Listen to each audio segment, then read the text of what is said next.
ಅಲ್ಲಿ ಮಾಹಿತಿ ಕೊಡ್ತೀನಿ ಸ್ವಾಮಿ. ಲಕ್ಕಣ್ಣರೇ ನಮಸ್ಕಾರ. ನಮಸ್ತೆ. ಚೆನ್ನಾಗಿದ್ದೀರಾ? ಯಾವಾಗ ಬಂದ್ರಿ? ನಿನ್ನೆ 10 ಗಂಟೆಗೆ. ಏನೇನು ತೊಗೊಂಬಂದಿರಿ ಇವತ್ತು? ಏನು ಸರ್ ಅಂದರೆ ಒಂದು 5 ಬೀಜದ ಕರು. ಹೌದಾ? ಏನೇನು ಬೆಲೆ ಕಟ್ಟಿದ್ದೀರಾ?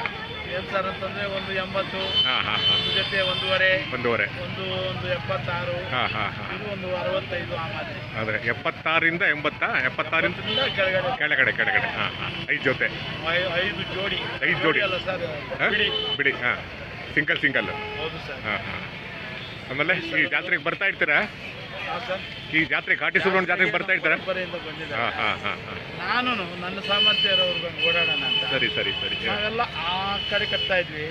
ನಮಗೆ ಸುತ್ತಮುತ್ತ ರಾಜ್ಯದವರು ಅದ್ರದವ್ರು ಜಾಸ್ತಿ ಬಂದು ತಗೊಂಡು ಹೋಗ್ತಾ ಇದ್ವಿ. ಅದೇ ಬೆಳೆಸ್ಕೊಂಡ್ ಬಂದಿದ್ವಿ. ದೊಡ್ಡ ಕಟ್ತಿದ್ರು ಸಾಮಾನ್ಯ ಚಿಕ್ಕದಾಗಿ ಕಟ್ಕೊಂಡು ನಾವು ಇಲ್ಲಿ ಬಂದಿದ್ವಿ. ಖಂಡಿತ. ಅದು ತಮಿಳ್ನಾಡವ್ರಿಗೆ ಎತ್ತಿದ ಕೈ, ಆ ಕಡೆ ಮಹಾರಾಷ್ಟ್ರದವ್ರಿಗೆ ನಿಮಗೆ ಪರಿಚಯ ಮಾಡ್ತೀನಿ.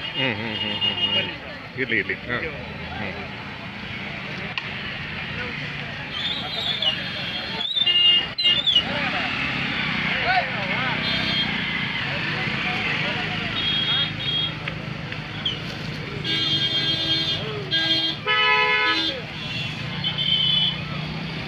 ಸರ್, ಈ ತಳಿಯ ವಿಶೇಷ ಏನು ಸರ್? ನೋಡಿ ಸರ್, ಇದು ಬಿತ್ತನೆ ಬೀಜಕ್ಕೆ ವಂಶಾಭಿವೃದ್ಧಿಗೆ ಹೇಳ್ಕೊಟ್ಟಂತ ಕರು ಅಲ್ವಾ? ಇದು ತಮಿಳುನಾಡು ಮತ್ತು ಆಂಧ್ರಕ್ಕೆ ಭಾರಿ ಬೇಕಾಗಿರುವಂತ ಕರು. ಹೌದಲ್ಲ, ಬೇಡಿಕೆ ಅಲ್ವಾ? ಇದು ನಮ್ಮ ಕರ್ನಾಟಕದಲ್ಲೇ ಹುಟ್ಟಿ ಬೇರೆ ರಾಜ್ಯಗಳಲ್ಲಿ ಬೆಳೆಯುವಂತ, ಅಂದ್ರೆ ಸಂಕ್ರ ಮಾಡೋದಕ್ಕೆ ಇದು ಉಪಯೋಗ ಮಾಡ್ತಾರೆ. ಇದನ್ನ ನಾನು ತಗೊಂಡು ಬಂದು ಇನ್ನೊಬ್ಬರಿಗೆ ಕೊಟ್ಟು ಅವ್ರ ಮನೆಯಲ್ಲಿ ಅವ್ರ ಪೋಷಣೆಗಾಗಿ ಮೇರೀಲಿ ಅನ್ನೋ ಉದ್ದೇಶದಿಂದ ನಾನು ತರ್ತೀನಿ. ಸರಿ. ಕಾರಣ ಏನಂದ್ರೆ ಹಳ್ಳಿಕಾರ ಉಳಿಸ್ಬೇಕು ಅನ್ನೋ ಉದ್ದೇಶದಿಂದ ಅನೇಕ ಕಡೆ ನಾನು ಮಾತಾಡ್ತೀನಲ್ವಾ, ಮಾತಾಡೋದೆಲ್ಲ ಮುಖ್ಯ, ಮೇಯಿಸಿ ಸಾಕಿ ಕೊಡ್ಬೇಕು ಅನ್ನೋ ಉದ್ದೇಶದಿಂದ ನಾನು ನಿಮ್ಮಂತವನ್ನೆಲ್ಲ ಬರ್ಮಾಡ್ಕೋತೀನಿ. ನೋಡಿ ಸರ್, ನಾನು ಲಾಭ ಬಿಡ್ತವನಲ್ಲ, ನನಗೆ ಅದ್ರ ಹೆಸರು ಕೊಟ್ಟರು ಸಾಕು, ಅಥವಾ ಏನಾದ್ರು ಬಂದ್ರೆ ಅದಕ್ಕೆ ತಿನ್ನಿಸ್ತೀನಿ. ನಾನು ರಿಟೈರ್ಡ್ ಆಗಿದ್ದೀನಿ. ನನಗೆ ಭಗವಂತ ಕೊಡೋದೆಲ್ಲ ಅಲ್ವಾ? ನೀವೆಲ್ಲ ಮಾತಾಡಿದಿರ, ಪುಸ್ತಕ ಬೇರೆ ಬಿಡುಗಡೆ ಮಾಡಿದ್ರೆ ಈಗ. ಹೌದು ಸರ್, ಪುಸ್ತಕ ಒಂದು ಕೈ ಇಟ್ಕೊಂಡ್ಬಿಟ್ಟಿದ್ರೆ ಚೆನ್ನಾಗಿರ್ತಿತ್ತು. ಪುಸ್ತಕ ನೀವೇ ಮುಖಪುಟದಲ್ಲಿ ನೀವೇ ಇದ್ದೀರಾ ಅಲ್ವಾ? ಯಾರೋ ಇಷ್ಟಪಟ್ಟು ನಮ್ಮ ಅಭಿಮಾನಿಗಳು ಈ ತರ ಬೇಕು, ನಿಮ್ಮ ಪರಿಚಯ ಬೇಕು ಅಂದಾಗ, ಇಲ್ಲ ರಾಜ್ಯದಲ್ಲಿ ಯಾರ್ಯಾರು ಹಳ್ಳಿಕಾರ್ ತಳಿ ಓರಿಗಳು ಸಾಕ್ತಾರೆ ಅವ್ರ ಹೆಸರುಗಳನ್ನ ನಾವು ಕೊಡ್ತೀವಿ ಅಂದ್ಬಿಟ್ಟು ನಾವು ಇದು ಒಳ್ಳೆ ಮಾಹಿತಿ ಇದು ಮಾಡಿ ಸಂಪಾದಕರು ನಾಗೇಶ್ ಅವರು, ಇಂಡಿಯನ್ ಕವರು, ನಾನು ಅವ್ರ ಸಹಕಾರ ಕೊಟ್ಟಿದ್ದೀನಿ. ಮೇಲಾಗಿ ಈಗ ಬಂದವ್ರಿಗೆ ದೂರಬಾರ್ದವ್ರಿಗೆಲ್ಲಾನು ನಾವು ಕೊಡುಗೆಯಾಗಿ ಉಡುಗೊರೆ ಕೊಡ್ತಾ ಇದ್ದೀವಿ. ಒಳ್ಳೆ ಮಾಹಿತಿ ಮತ್ತು ದಾಖಲೀಕರಣ ಇದು. ಹೌದು ಸರ್, ದಾಖಲೀಕರಣ ಇದೆಯಲ್ಲ, ಭಾರಿ ಇಂಪಾರ್ಟೆಂಟ್ ಅದು ಅಲ್ವಾ? ಹಂಗಾಗಿ ಆಯ್ತು ಸರ್. ಅಂದ್ರೆ ಕರು ಕಟ್ಟಿದ್ರೆ ಮಂದೆ, ಮಂದೆ ಕಟ್ಟಿದ್ರೆ ಜಾತ್ರೆ, ಜಾತ್ರೆ ಕಟ್ಟಿದ್ರೆ ಅಲ್ವಾ ಜನ ಬಂದು ಅಲ್ವಾ ಸ್ಪಷ್ಟನೆ ಮಾಡೋದಕ್ಕೆ ಒಂದು ಅವಕಾಶ ಅಂದ್ಬಿಟ್ಟು ನಾವು ಈಗ ಹಳ್ಳಿಕಾರ್ ಇದೆಯಲ್ಲ, ನೀವು ಮನೆ ಮುಂದೆ ಕಟ್ಟಿ ನೀವು ಜನ ಹೆಂಗ್ ಬರ್ತಾರೆ ಅಂದ್ರೆ ಅಲ್ವಾ, ನೀವು ಕರಿದಲ್ಲೇ ಜನ ಬರ್ತಾರೆ. ಹೌದು ಸರ್, ಅದೇ ತರ ಆಗ್ತಾ ಇದೆ. ನಾನು ಜನವರಿಯಿಂದ ಈ ಡಿಸೆಂಬರ್ ವರೆಗೂ 115 ಕರು ಕೊಟ್ಟಿದ್ದೀನಿ. 115 ಕರು, ಸಣ್ಣ ಕರುಗಳಿಂದ 115 ಕರು ಮಾರಾಟ ಮಾಡಿದ್ದಾರೆ. ಅದು ದಾಖಲೆನೂ ಆಗಿದೆ 2024. ಸರಿ. ಆಮೇಲೆ ಅಲ್ಲಿ ಒಂದು ಜಾತ್ರೆ ನಿಂತೋಗಿತ್ತು, ನಿಮ್ಮನ್ನೆಲ್ಲ ಕರೆದು ಬಂದಿದ್ವಲ್ಲ ನಾವೆಲ್ಲ ಮಾಡಬೇಕು ಅಂತ ನಿಮ್ಮನ್ನೆಲ್ಲ ನಾವು ಬಂದಿದ್ವಲ್ಲ ನಾವು. ಖಂಡಿತ ಒಳ್ಳೇದಾಗಲಿ ಸರ್. ಒಬ್ಬರಿಂದ ಜಾತ್ರೆಗಳಾಗಲ್ಲ.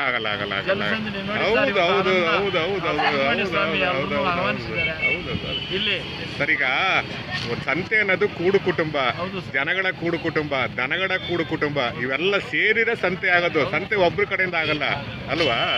ಸಂತೆ ಅಂದ್ರೆ ಅದ್ರ ಆಚೆ ನೋಡ್ಬೇಕು ನಾವು. ಅಲ್ಲಿ ಪ್ರೀತಿ ಇರುತ್ತೆ, ವಿಶ್ವಾಸ ಇರುತ್ತೆ, ಸ್ನೇಹ ಇರುತ್ತೆ, ಸೌಹಾರ್ದತೆ ಇರುತ್ತೆ, ಹೊಸ ಭಾಷೆ ನುಡಿಗಟ್ಟಿರುತ್ತೆ, ವ್ಯವಸಾಯದ ಬಗ್ಗೆ ಇರುತ್ತೆ, ಆರೋಗ್ಯವನ್ನು ವೃದ್ಧಿ ಮಾಡುವಂತ ಇರುತ್ತೆ. ಆಮೇಲೆ ಕನ್ನಡದ ಹೊಸ ನುಡಿಗಟ್ಟು ಬರ್ತವೆ. ನೀವು ನೋಡಿ ಮಾತಾಡಿಸಿ ಎಂತೆಂತ ಹೊಸ ನುಡಿಗಟ್ಟು ಬರ್ತಾವೆ ಅಂದ್ರೆ ನಮಗೆ ಒಂಥರ ಆಶ್ಚರ್ಯ ಆಗುತ್ತೆ. ಸ್ವಾಮಿ, ಇವಾಗ ಎಲ್ಲಾನು ಈಗ ಎಲ್ಲರೂ ಸೇರ್ಕೊಂಡು ನಾಯಿಗಳು ಸಾಕ್ತಾ ಇದ್ದಾರೆ ಸರ್. ಖಂಡಿತ ನಾಯಿ ಒಂದಲ್ಲ ಒಂದು ದಿವಸ ಕಚ್ಚುತ್ತದೆ ಸರ್. ಪಶುಗಳು ಸಾಕಿದ್ರೆ ಪುಣ್ಯ ಬರ್ತದೆ ಸರ್. ಇದರಿಂದ ನಾನು ಅವ್ರಿಗೆ ನಿಮಗೆ ಪುಣ್ಯ ಆಗ್ಲಿ ಅಂತ ನಾನು ಹೇಳ್ತಾ ಇದ್ದೀನಿ ಸರ್. ಒಳ್ಳೇದಾಗ್ಲಿ ಸರ್, ಒಳ್ಳೇದಾಗ್ಲಿ, ಉದಾರತ್ವ ಒಳ್ಳೇದಾಗ್ಲಿ, ನಾವು ಒಳ್ಳೇದಾಗ್ಲಿ. ಬಸವಣ್ಣನ ಮುಖಾಂತರ ನಾವು ಈ ಪಾಪ ಕರ್ಮ ಕಳ್ಕೊಂಡು ಭಗವಂತನ ಇದರಲ್ಲಿ ನಾವು ಲೀನ ಆಗೋಣ ಅಂದ್ಬಿಟ್ಟು ಆಯ್ತು ಸರ್, ಈ ಕೆಲಸ ಮಾಡ್ತಾ ಇದ್ದೀವಿ. ಆಯ್ತು ಸರ್, ಒಳ್ಳೇದಾಗ್ಲಿ. ನಿಮ್ಮ ಸುತ್ತಮುತ್ತ ಜನಗೆಲ್ಲ ಮಾಹಿತಿ ಕೊಡಿ, ಹಳ್ಳಿಕಾರ್ ತಳಿನ ಉಳಿಸಿ ಬೆಳೆಸಿ ಮನೆ ಮುಂದೆ ಹಳ್ಳಿಕಾರ್ ಇಟ್ಕೊಳ್ಳಿ. ಆಮೇಲೆ ನೀವೊಂದು ಹಳ್ಳಿಕಾರ್ ಕೇಂದ್ರವನ್ನ ನೀವು ನಿಮ್ಮ ಊರಲ್ಲೇ ಮಾಡಿ, ಒಂದು ತರಬೇತಿ ಕೊಟ್ಟು ಒಂದು ಹಳ್ಳಿಕಾರ್ ಕೇಂದ್ರ ಮಾಡಿ. ಹೌದು ಸರ್, ಇವತ್ತು ನೋಡಿ ಸರ್, ಇಡೀ ರಾಜ್ಯಕ್ಕೇನೆ ನಾವು ಇದನ್ನ ಕೊಡ್ತಾ ಇದ್ದೀವಿ. ಖಂಡಿತ ಖಂಡಿತ ಖಂಡಿತ. ಹಂಗಾಗಿ ನಿಮ್ಮ ಊರಲ್ಲಿ ಹಳ್ಳಿಕಾರ್ ಕೇಂದ್ರ ಅಂತ ಮಾಡಿ, ಹಳ್ಳಿಕಾರ್ ಕೇಂದ್ರದಲ್ಲಿ ತರಬೇತಿ ಕೊಡಬೇಕು. ಹಳ್ಳಿಕಾರ್ ಅಂದ್ರೆ ಸಲಹೆಯಾಗಿ ಧನ್ಯವಾದಗಳು ಸ್ವಾಮಿ. ಯಾಕಂದ್ರೆ ಹಳ್ಳಿಕಾರ್ ಏನು ಅಂದ್ರೆ ಏನು, ತರಬೇತಿ ಅಂದ್ರೆ ಏನು, ಹಳ್ಳಿಕಾರ್ ಯಾಕೆ ಇಟ್ಕೋಬೇಕು ನಾವು, ಹಳ್ಳಿಕಾರ್ ಪರಂಪರೆ ಅಂದ್ರೆ ಏನು, ಯಾವಾಗ ಬಂತಿದು ಅಲ್ವಾ, ಇವೆಲ್ಲವನ್ನ ನಾವು ಮುಂದಿನ ಪೀಳಿಗೆಗೆ ನಾವು ರವಾನಿಸಬೇಕು. ಪರಂಪರೆ ಹಳ್ಳಿಕಾರ್ ಹೆಸರಿಟ್ಟವರು ಮಹಾರಾಜರು ಸರ್, ಅಮೃತಪಾಲ್ ಇಟ್ಟವರು ಹೆಸರು ಮಹಾರಾಜರು ಸರ್. ಈ ನೆಲ ಕೊಟ್ಟಿರೋರೆಲ್ಲಾನು, ಈ ನೆಲ ಗೋವು ಸಾಕಾಣಿಕೆಗೆ ಬಳುವಳಿಯಾಗಿ ಕೊಟ್ಟಿರೋರು ಮಹಾರಾಜರು. ಕೆಲವು ಕಡೆನೆ ಗುಳುಮಾಗಿದೆ, ಕೆಲವು ಕಡೆ ಬಿಟ್ಟಿದ್ದಾರೆ. ಫಾರ್ ಎಕ್ಸಾಂಪಲ್ ಬೇವಿ ಜಾತ್ರೆಯಲ್ಲಿ ಸುಮಾರು ಒಂದು 150 ಎಕರೆ ಅಷ್ಟು ಬಿಟ್ಟಿದ್ದಾರೆ. ಯಾವ್ದಂತಂದ್ರೆ ಚಳ್ಳಕೆರೆಯಲ್ಲಿ 400 ಅಮೃತ ಮಹಲ್ ಕಟ್ಟೋದಕ್ಕೆ ಒಂದು ಅವಕಾಶ ಆಗಿದೆ. ಮಾಡಿ ಮಹಾರಾಜರು ಸತ್ತೋಗಿದ್ದಾರೆ. ಮಹಾರಾಜರು ನೋಡಿ ಸರ್, ಓಡಾಡಿ ಒಂದು ದಿವಸ ಎಲ್ಲ ಓಡಾಡಿ ಈ ನಮ್ಮ ಘಾಟಿ ಜಾತ್ರೆನ ಹೆಸರಿಟ್ಟು ಅವ್ರು ಕಣ್ಮರೆ ಆಗಿದ್ದಾರೆ. ಆದ್ರೆ ಅವ್ರ ಹೆಸರಿನಲ್ಲಿ ಈ ಜಾತ್ರೆ ನಡೀತಾ ಇದೆ. ಈ ಜಾತ್ರೆಗೆ ಎಷ್ಟು ವರ್ಷ ಆಗಿರ್ಬೋದು?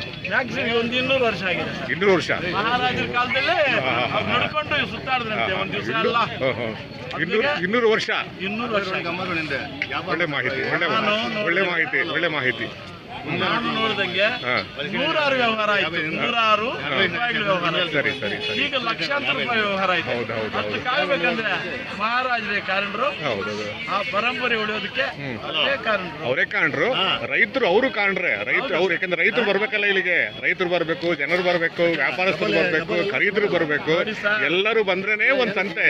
ಗಾಡಿಗೆ ಕಟ್ಟಿ ಓಡಿಸ್ತಾ ಇದ್ರೆ ಅಲ್ವಾ ಆರೋದಂಗ್ ಹೋಯ್ತಂತೆ. ಅದಕ್ಕೆ ಹಳ್ಳಿ ಕಾರು ಅಂತ. ಹೌದು ಹೌದು ಹೌದು ಹೌದು. ಇದಕ್ಕೆ ಎಣ್ಣೆ ಚಾವಡಿಯಲ್ಲಿ ಹಾಲಾಗ್ತಾ ಇದ್ರಂತೆ. ಹೌದೌದು. ಎಲ್ಲಿದು ಇದು ಅಂತಂದ್ರೆ ಆ ಹೆಸರಿಗೆ ಅಮೃತ ಮಹಲ್ ಅಂತ ಹೆಸರಿಟ್ರು. ಹೌದು ಸರ್, ಬಸವನಗುಡಿ, ರಾಜಾಜಿನಗರ ಅವೆಲ್ಲ ಜಾಸ್ತಿ ಎಲ್ಲ ಹಳ್ಳಿಕಾರ್ ತಳಿ ಇತ್ತಲ್ಲಿ. ಹಂಗಾಗಿ ಹಳ್ಳಿಕಾರ್ ತಳಿಗೆ ಒಂದು ಸುದೀರ್ಘವಾದ ಪರಂಪರೆ ಇದೆ, ಸುದೀರ್ಘವಾದ ಇತಿಹಾಸ ಇದೆ. ಕಾರ್ಯಕ್ರಮಕ್ಕೆ ಸರಿಯಾಗಿ ನಮ್ಮ ಬಾಬು ಅವರು ಬಂದಿದ್ದಾರೆ. ಇಲ್ಲಿ ಹಳ್ಳಿಕಾರ ಪೋಷಕ ಪ್ರೇಮಿ ಕೂಡ ಅಲ್ವಾ ಗೊತ್ತಾಗುತ್ತೆ. ಹಂಗಾಗಿ ಕಾರ್ಯಕ್ರಮಗಳಲ್ಲಿ ನಾವು ಬೆರೀತೀವಿ. ಆಯ್ತು ಸರ್. ಈಗ ಲೆಕ್ಕಪ್ಪರೆ ಮುಂದಿನ ಪೀಳಿಗೆಗೆ ನಾವು ಮನದಟ್ಟು ಮಾಡಬೇಕು. ಏನಾವುದು ಗೊತ್ತಾ, ಈಗೇನು ಮಾಡಿ ಎಲ್ಲ ಜನ ಓದ್ತಿದ್ದಾರೆ, ಎಲ್ಲರಿಗೂ ಓದಿರೋರಿಗೂ ಕೆಲಸ ಕೊಡೋಕ್ಕಾಗಲ್ಲ, ಎಲ್ಲರಿಗೂ ಕೆಲಸ ಕೊಡೋಕ್ಕಾಗಲ್ಲ. ಯಾವುದೇ ಸರ್ಕಾರ ಬಂದು ಶರ ಬರ್ದಿಲ್ಲ. ಆದರೆ ಈ ದನಕರುಗಳು ಸಾಕುವಂತ ಅನುಭವಗಳಿದ್ರೆ ಅದಿದ್ರೆ ಏನ್ ಮಾಡ್ಬೇಕಂದ್ರೆ ಮನೆಯಲ್ಲಿ ಪೋಷಕರು ಮಕ್ಕಳಿಗೆ ಬಿಡ್ಬೇಕು.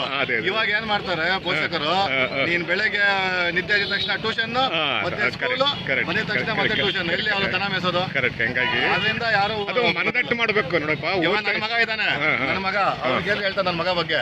ಇವಾಗ ಎದ್ದ ತಕ್ಷಣ ಹಿಡಿಯೋದು ಮುಗ್ದಾರ, ಸ್ಕೂಲಿನ ಬೈದ ತಕ್ಷಣ ಹಿಡಿಯೋದೇ ಹಗ್ಗ. ನಾವು ಬಿಡ್ತೀವಿ, ನಾವು ಅದರಲ್ಲೇ ಹೋಗಪ್ಪ ಬಿಡಿ. ನಾವು ಒಂದು ಮಾತು ಹೇಳಿದೀನಿ, ಸ್ಕೂಲಲ್ಲಿ ನಿನ್ ತಂದೆ ಏನ್ ಮಾಡ್ತಾರೆ, ದನ ಮೇಸ ಅಂತ ಹೇಳು. ಖಂಡಿತ ಅಂತ ಹೇಳಿದೀನಿ. ಯಾಕಂದ್ರೆ ನನ್ನ ಮಗ ಬಗ್ಗೆ ಅವ್ರು ನೋಡಿದಾರೆ. ಹೇಳ್ರಿ, ಮಗ 24/7 ದನದಲ್ಲೇ ಇರ್ತಾನೆ.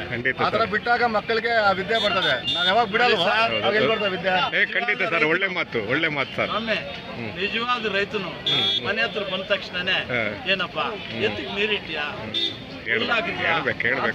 ನಮ್ಮ ಮನೆ ಸದಸ್ಯರು ಪರಿಚಯ ಮಾಡ್ಬೇಕು ಅಲ್ವಾ, ಗೊತ್ತಾ? ಎಷ್ಟೋ ಜನಕ್ಕೆ ಪರಿಚಯ ಗೊತ್ತಿಲ್ಲ ಕೂಡ. ನೋಡಿ, ನಮ್ಗೆ ಒಂದು ಪ್ರೇಮ ಇದೆ.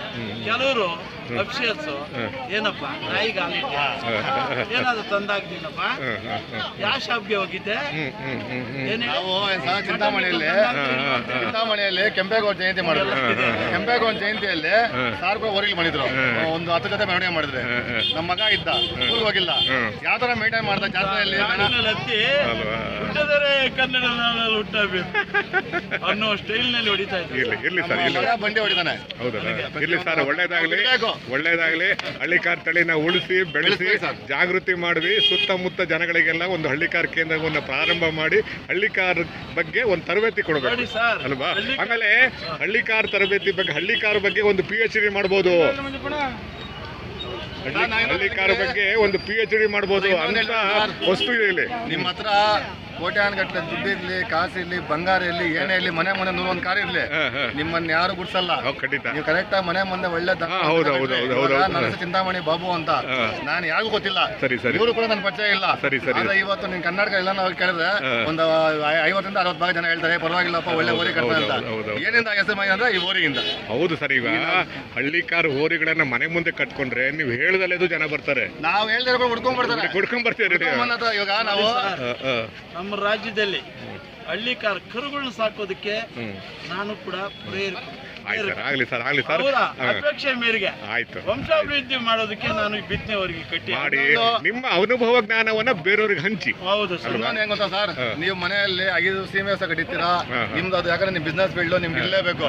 ನೀವು 5 ಸೀಮೆಸ್ ಜಾಗದಲ್ಲಿ ಒಂದು ನಾಟಿ ಹಸ ಕಟ್ಕೊಳ್ಳಿ, ಅದ್ರದ್ದು ಹಾಲು ಕುಡಿರಿ, ನಿಮ್ಮ ಆರೋಗ್ಯ ಚೆನ್ನಾಗಿರುತ್ತೆ, ಹಳ್ಳಿಕಾಯಿ ತಳಿನೂ ಬೆಳೆಯುತ್ತೆ, ನಾಳೆ ಮುಂದಿನ ಪೀಳಿಗೆಗೆ ಅದು ಏನಂತ ಗೊತ್ತಾಗುತ್ತೆ, ಸಂತತಿ ಉತ್ಪತ್ತಿ ಆಗುತ್ತೆ. ನಾಳೆ ಬೆಳಗ್ಗೆ ಅದ್ರ ಮಹತ್ವ ಏನೋ, ಆ ಹಸು ಏನು ಅಂತ ಗೊತ್ತಾಗುತ್ತೆ.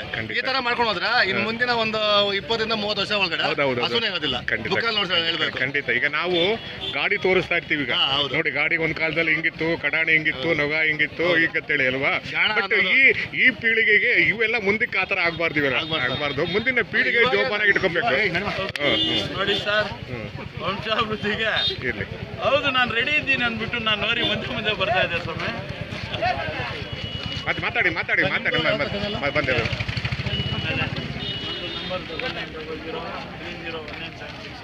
ಸರ್, ನಮ್ದು ಇಂಡಿಯನ್ ಹಳ್ಳಿಕಾರ್, ನಾನು ನಿಮ್ಮ ಹತ್ರ ಮಾತಾಡಿದ್ದೀನಿ.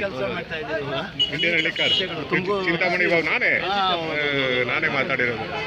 ಅಥವಾ ಇದು ಜೋಡಗಟ್ಟಿ ಇರ್ಬೋದು, ಓಡಾಡಿ ಇದು ಮಾಡ್ತಾ ಇದ್ದೀರಿ ಅಂದ್ರೆ ನೀವು ಹಳ್ಳಿಕಾರ್ ತಳಿಗೆ ಸಾಲಗಾರರ ಇಲ್ಲ ಹಳ್ಳಿಕಾರ್ ತಳಿ ನಿಮ್ಗೆ ಸಾಲ, ಅದರಿಂದ ಕಾಲಿಗೆ ಬುದ್ಧಿ ಹೇಳಿಸ್ತಾ ಇದೆ. ದಯಮಾಡಿ ನೀವು ಅನೇಕ ಜನಗಳಿಗೆ ಹೇಳ್ತಾ ಇರೋದ್ರಿಂದ ನಿಮ್ಮ ಆಯಸ್ಸು ವೃದ್ಧಿಸಲಿ, 100 ವರ್ಷ ಬಾಳ್ಬೇಕು. ನಿಮ್ಗೆ ಒಳ್ಳೇದಾಗಲಿ. Thank you. ಒಳ್ಳೇದಾಗಲಿ ಸರ್, ನಿಮ್ಗೂ ಒಳ್ಳೇದಾಗಲಿ ಸರ್, ಎಲ್ಲರಿಗೂ ಒಳ್ಳೇದಾಗಲಿ ಸರ್.